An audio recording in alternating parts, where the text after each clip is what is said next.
Hello and welcome class. So this is design of steel structures and I'm Engineer Ron John R. Garmi. So today we are going to discuss on the design concepts of steel structures and about the allowable stress design, the plastic design, load and resistance factor design. So those mentioned are actually the methods in the design of steel structures and the procedure itself, and then the load factors and safety factors. Now to start with, what will be the design concepts in structural steel? So our main objective here is to come up with an economical design yet safe. So economical design implies that we select the member size of the lightest weight because the weight is directly proportional to the costing.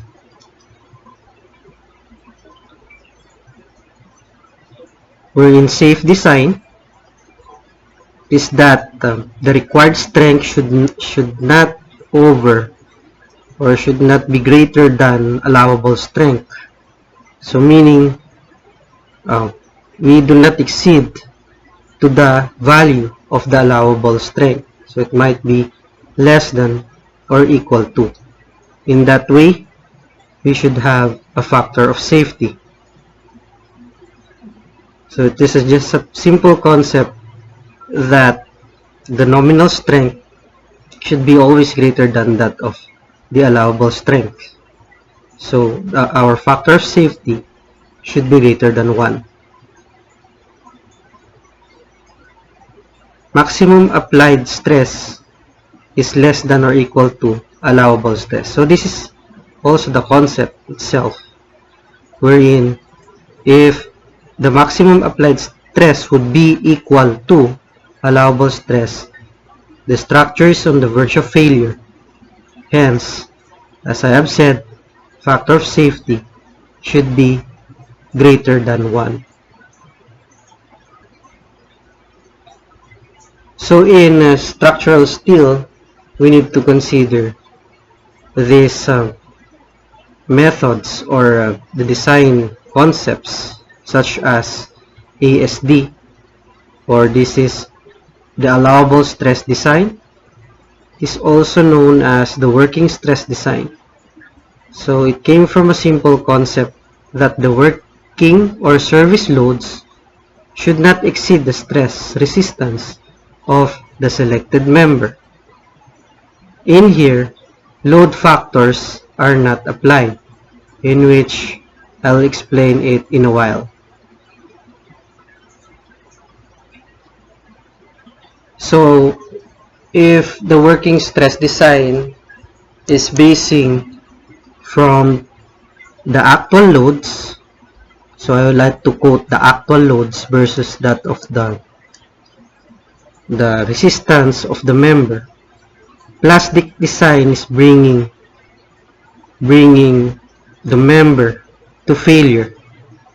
So let us just remember the stress strain diagram, wherein in the working stress design the yield strength Fy is always used. Okay, if we exceed that one, we are actually bringing the member into yielding. So meaning there will be a permanent set when unloaded. So in elastic limit or the proportional limit, Hooke's law still applies for that of the ASD or the allowable stress design, because we are just basing from the actual service loads. In the plastic design, we now bring the member into a failure mechanism or collapse mechanism. So how is that possible? Is your structure safe in your plastic design? And that will be explained on my next slides. So in plastic design, again, we bring the members at failure on the assumption that service loads shall cause very large strains. That is true to our stress and strain diagram because there will be large strains that can be observed on the upper yield up to the lower yield point.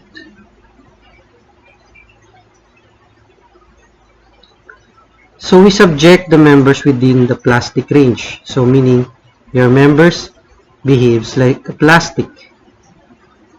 So members being in plastic mode, these structural members shall create collapse mechanism where plastic hinges will be formed.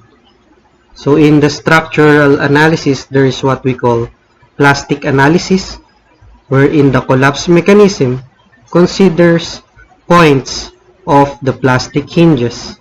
That is in plastic analysis. For safety, so this answers the questions a while ago. Is plastic design safe?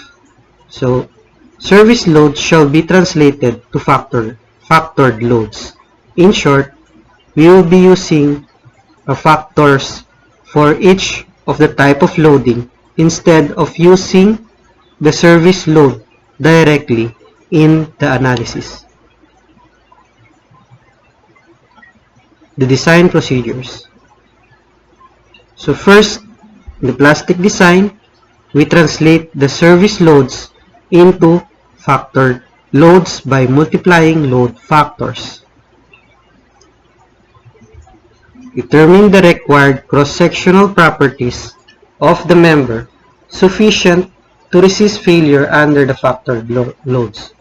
Of course, again, we will not exceed the capacity of the resistance of the member. That is why we are going to select those properties that should resist your factored loads. And factored loads are discussed in our previous session. And then finally, we are going to consider the lightest cross-sectional shapes that adheres to the design requirement. So this sums up to the economical design because, again, the weight is directly proportional to the costing. So moving on to the next design method, we have here load and resistance factor design, or what we call LRFD. So in here, similar to that of the plastic design, we apply load factors to the type of loading. And then again, determine the required cross-sectional properties of the member sufficient to resist failure under the factored loads. And what is different here is in considering the lightest cross-sectional shapes that adheres to the design requirement, we apply the resistance factor to the theoretical strength of the member. So meaning, we are actually reducing the theoretical strength of the member for conservativeness and for safety. Therefore, satisfying the following within the procedure are the equations. The summation of loads times the load factors should be less than or equal to the resistance times the resistance factor. And this shall be merged into factor loads should be less than the factored strength. So what are the implications of the mentioned design procedure? Factored loads implies that the loads used in the design are greater than that of the actual loads. Since we are increasing our loads, therefore, our value is less than that of the actual loads in the analysis. So factored resistance of the member creates gap in the limit state of the member. So remember that we are actually applying the resistance factor to reduce the actual theoretical strength of your member.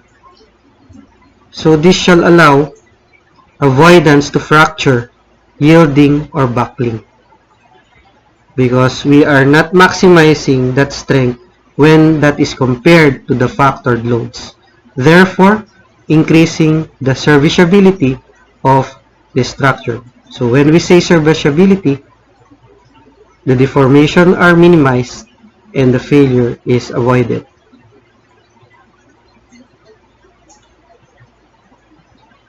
So here we are going to have those specific equations and factors. So this equation came from the concept that the factor load shall be less than to the factored resistance. So summation of gamma I, Q sub I are actually the forces or the service loads, whether it is a concentrated load or a moment. While that of the right hand of the equation, you can visualize here the symbol phi, and that refers to the factors of the resistance.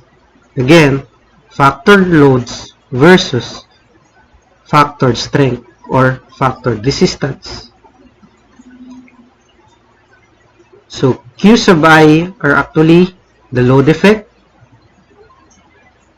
and gamma sub I are the load factors applied to that load effect. Rn, R sub n, is the nominal resistance, and phi is the resistance factor. So this term is what we call the design strength. Hence again, it will sum up to the equation that Ru is our factored loads should be less than or equal to the design strength or the factored resistance phi R sub n. Ru is the required strength, which is the sum of the factored load effects. So note here that Ru could be a force or a moment.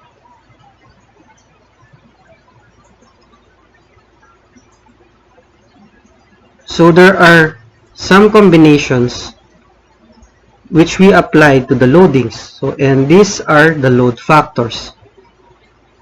So D refers to the dead load or the permanent weight that are attached to your structure.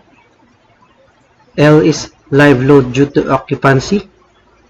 L sub R is the roof live load, while S the snow load, R is the rain or ice load. We have also W wind load, and E earthquake load. Combination 1. In here you can see an increase in the dead load. So again, this is to stress out that we increase the load so that in our analysis, the load in the analysis will be greater than that of the actual load, because in here again we are bringing our members to collapse mechanism or on the plastic zone. Combination 2, we have 1.2 or 20% increase in the dead load plus 60% increase in the live load plus 50%. Why 50%? So it is not actually an increase, but it is a reduction. Why reduce? Because roof load, snow load, and rain or ice load are transient in nature, wherein it cannot be, in most cases, it cannot be simultaneously acting while D or L is present. So again, 0.5 is the likelihood that this transient load will occur simultaneously with the dead load and the live load. Combination 3. So on combination 3, we have again 20% increase in the dead load, 60% on the roof load, or S or R, or the rain load. So whichever is greater on those three will be considered. Only one of those. And then finally, plus the L or the live load, or half of the wind load. So another combination, we have this one, includes dead load, wind load, live load, and the transient load, the roof load, snow load, and the rain or ice load. Combination 5 will have the dead load, the earthquake load, the live load, and the snow load. The sixth combination composes of the dead load and the wind load. No. And finally, we have 90% of the dead load plus 100% of the earthquake load. So these are the load combinations that will be applied to LRFD method.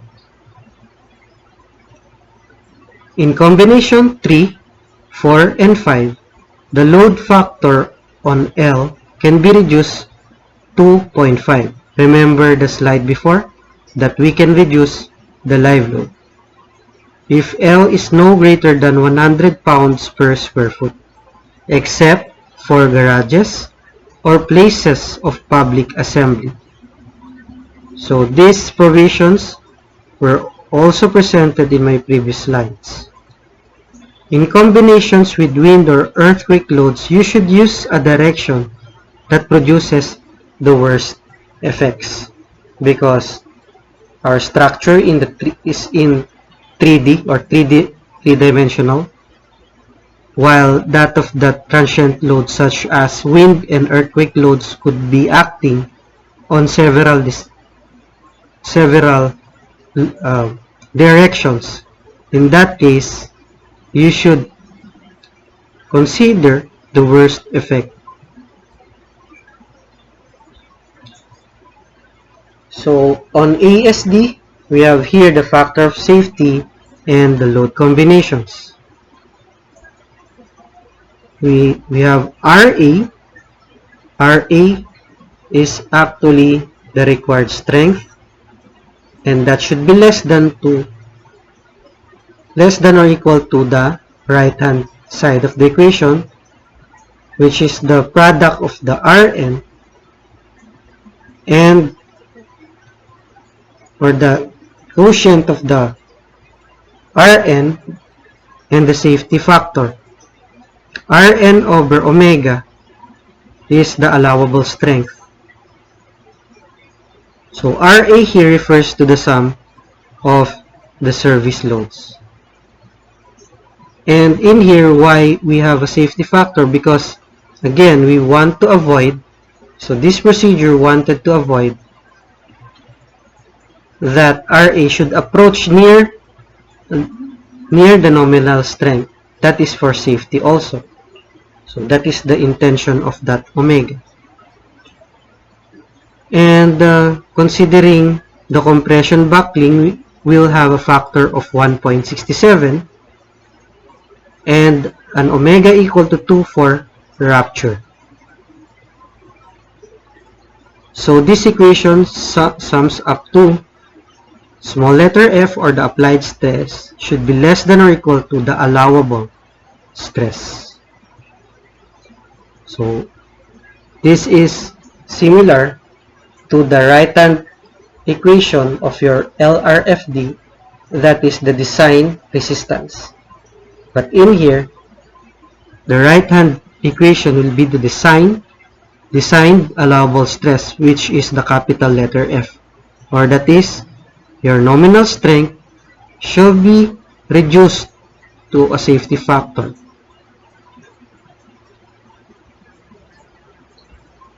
So the load combinations, we can see here in the combination 1, it is just a bare value of dead load. And then the second combination, again you can see no factor in it. On the third combination, again those are bare loadings combined to the other one.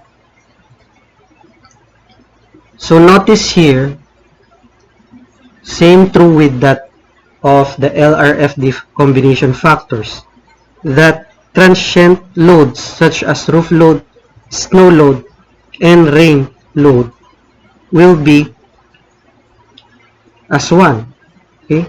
So we just select from the 3, whichever is the greatest. So now, you can see another combination wherein we have a coefficient 0.75. Now, 0.75 is not a load factor, but rather it is the likelihood of those loadings that will occur simultaneously with those of that present on that combination. So likewise in combination 5, wind load is reduced by 0.6 or 0.7 for earthquake load. So whichever is greater between those shall be selected and combined with that of the dead load. So another combination here consists of the dead load, live load, wind load, and the transient load such as roof load, snow load, and rain. So 6b here, further, we have the snow load, similar 6a, ang naidagdag lang dyan is the earthquake loading. Combination 7 and 8 includes the wind and the effect of the earthquake loading, combined with that of the dead load or the self-weight of the structure. The factors shown in these combinations are not load factors.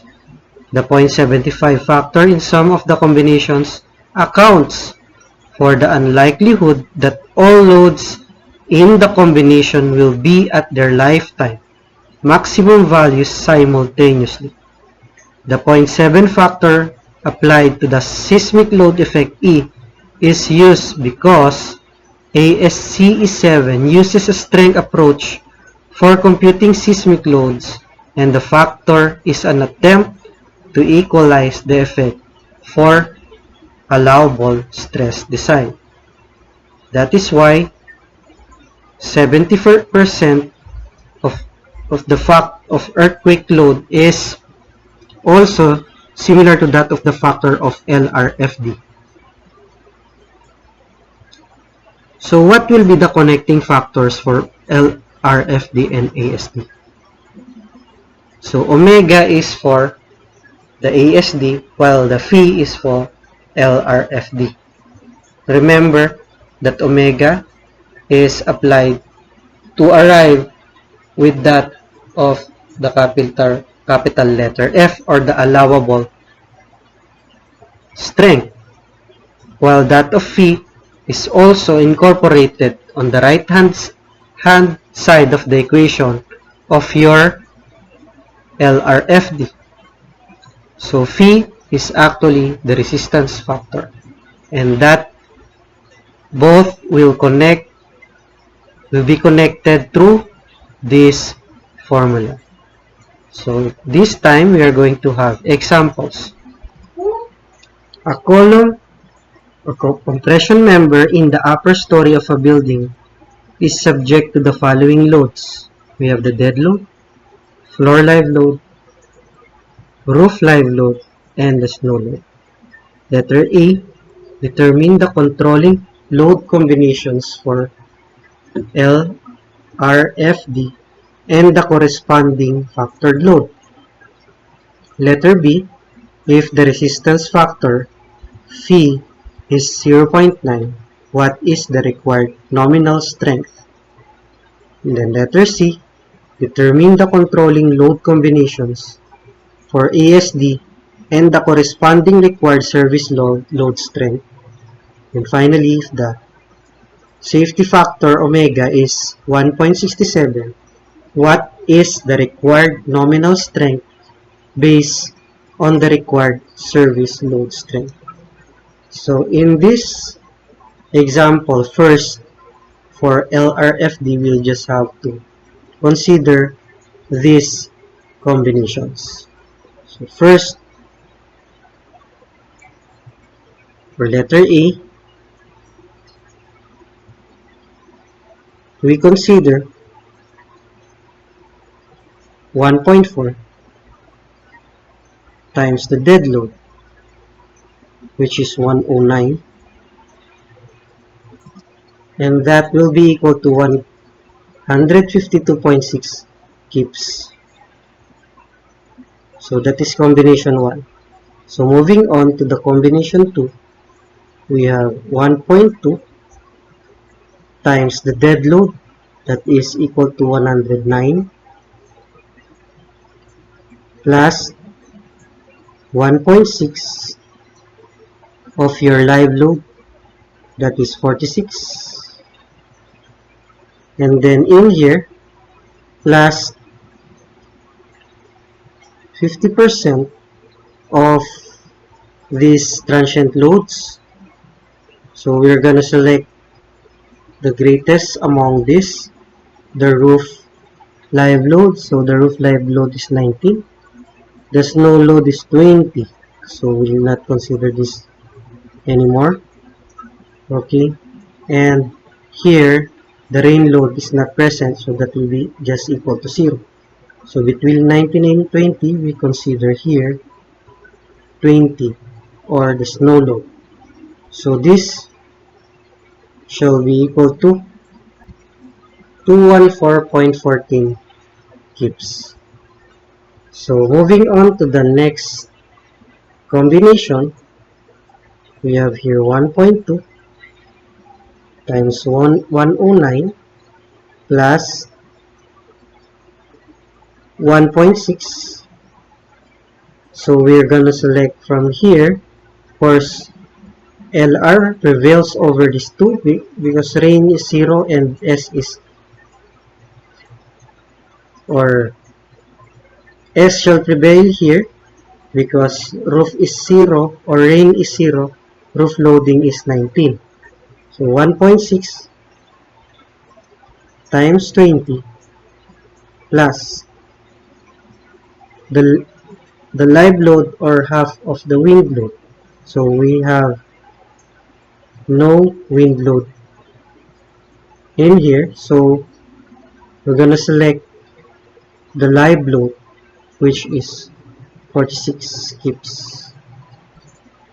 So this shall be equal to, by the way, this is half of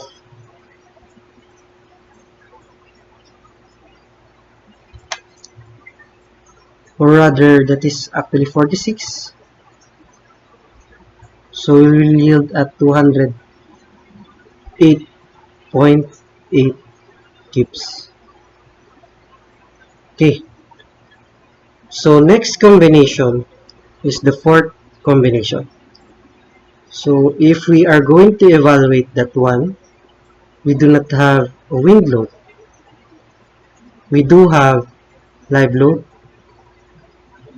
and we also have this one. So if we're going to evaluate that, by the way, we are actually looking at the controlling load combination here. So when we say controlling load combination, whichever is the highest among these combinations. So in here,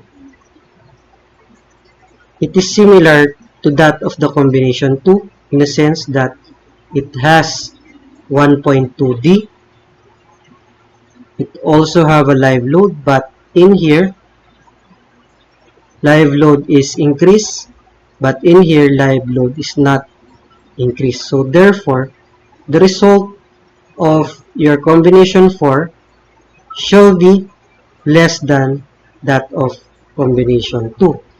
So I'll just note here, combination 2 is greater than combination 4. So on the fifth combination, we do not have here the earthquake load. We do have 1.2 similar to that combination 2. We also do have the live load here, but combination 2 is substantially greater because that is factored to 1.6 or increased by 60%, while 0.2 of the snow load. Okay? So, talagang mas mababa na siya sa combination 2. So, again, combination 2 is greater than the combination 5 or fifth combination. So, next, combination 6. So, we do not have a wind load and an earthquake load. So, your both combinations reduces to 90% of the dead load. And that will be substantially less than that of among these combinations. So, therefore, we do not need to evaluate that because we are actually selecting the greatest among the combinations. And obviously, that is combination 2 or 214.14 kips. So, 214.14 kips will be our reference in getting your nominal strength. So, the formula here is that your nominal load, the factor loads, should be less than or equal to the design load. And the design load or the design resistance is actually Rn all over your phi. Okay. So therefore, the load effect would be your Ru, that is equal to 214.14 kips. So we'll just have to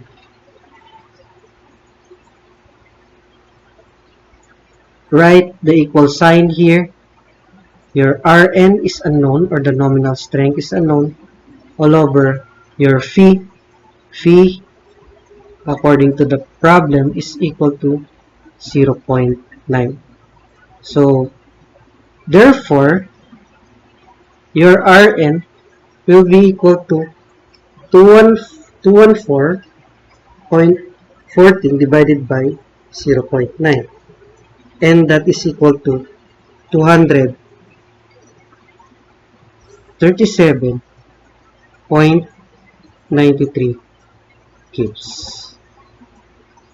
And this will be the required nominal strength. Okay. So moving on to the next requirement. So we are on letter C. So in letter C, this time we are going to use the combination for ASD. So the combination for ASD is given here. Okay. So let us perform the combinations. So for the first combination, we have the dead load itself, that is equal to 109 kips. Next combination is simply the sum of your dead load and the live load, and this is actually equal to 155 kips. So next, for the third combination, we have here the dead load 109 plus the largest among this. Of course, the largest among this is your snow load. We do not have any rain load. Your roof load is 19, so therefore this is 20. So we have here 129 kips. So on the fourth combination, you can see here we have 109 plus 75%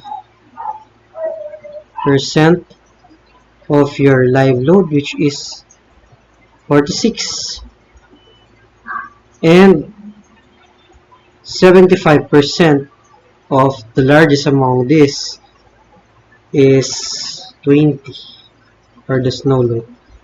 So this is equal to 158.5 kips.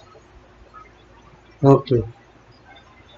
For the next combination, so we do not have any wind load, we do not have any earthquake load, so basically combination 5 is similar or the same value with that of combination 1. So for combination 6A, we do not have wind load, and this boils down to combination 4. Okay, so combination 6A is equal to combination 4.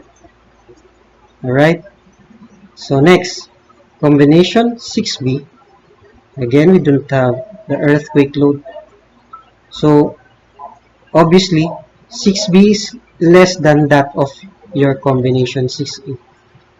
Combination 6A is greater than combination 6B, obviously. And we do not have the wind or earthquake load, so therefore 7 and 8 combinations will be less than, obviously, to combination 1 and combination 5 as well. Okay, so therefore we're going to choose among this the highest, and the highest is this one, 158.5 kips. Now that value will be used on letter D because we are actually getting the nominal strength.